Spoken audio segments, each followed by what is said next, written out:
The following podcast is inspired by the book How to Live a Great Life. These podcasts are designed to give you some perspectives that will help improve the quality of your life. I notice that most people I talk to have at least one problem in life. They usually assign the blame for this problem to another person, people, or bad luck. This makes us feel better. Our problem is not our fault. While this approach makes us feel better, it almost never leads to a resolution of the problem. Assigning blame to others or uncontrollable circumstances leaves us feeling like victims. I believe that a better way to tackle life is to eliminate the word problem and replace it with the word challenge. When I have a problem, I feel discouraged. I avoid the situation altogether unless I am forced to address it. When I have a challenge to overcome, I feel energized and excited and perhaps a little nervous. When I do solve a problem, it seems like another one takes its place. When I overcome a challenge, there is a little time for celebration. In this podcast, I will introduce you to a concept that is described in different seminars and books. This concept helps to explain why so many people who achieve apparent success in life are still very unhappy. It was also the key to ultimately allowing me to achieve a joyful life. Once you have mastered this information, you will be in a better position to take on relationship challenges. I'm going to start by telling you a true story about a woman who believes she has a problem not of her own creation. You will probably think the story is extreme and not relevant to you. That is not true. The important point of this story is that something happened in childhood to cause this person as a child to make a negative judgment about herself.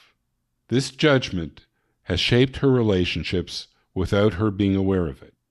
This happens in one form or another to all human beings.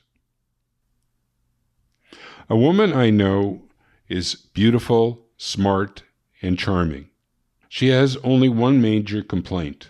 Her long-term relationships with men do not work out. She believes that she makes bad choices in men, and this may be part of the problem. However, over time, she has mentioned some stories from her past that suggest another explanation. She says that when she was 3 years old, she could talk her older brother, who was 4, into doing mischievous things. Her brother would get caught and then spanked. When he said that his sister had told him to commit this act, he would be spanked again for lying. Their father looked on his pretty, smart little girl as an angel who could do no wrong. This lady tells another story that I believe is related. She says that growing up, she had to see her presents the day before Christmas. She says that if her parents refused to show her the presents, she had panic attacks that were so severe she would run a high fever and throw up. They would always relent and show her the presents before Christmas. One last item. She says that she never trusted her father's love. I believe that at 3 years old she heard the song Santa Claus is Coming to Town. Santa knows who has been naughty. Naughty little girls would not get any presents. To a 3-year-old, this is the truth. Not only would she not get the desired gifts, her father would now know the truth that she was naughty. Then he would not love her anymore. So she could never trust any man's love. Someday he might see beyond her pretty face and charm.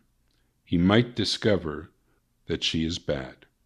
This judgment about herself informed her behavior with important men in her life.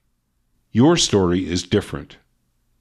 But if you are a human being, you have made negative judgments about yourself. You have buried those judgments deep in a place you are afraid to visit. Then you have developed compensating behaviors. You live your life thinking you are making decisions for a good reason. In reality, you are often being controlled by unseen forces from the past. In future podcasts, we will explore some of the compensating behaviors we humans use in life. I will give you many more examples of people creating havoc in their own lives while using these behaviors unwittingly.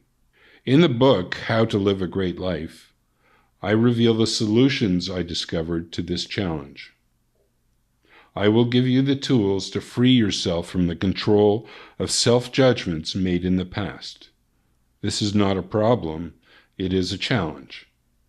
When you overcome this challenge, you will start living a life full of joy. These podcasts are an introduction to the soon-to-be-published book, How to Live a Great Life.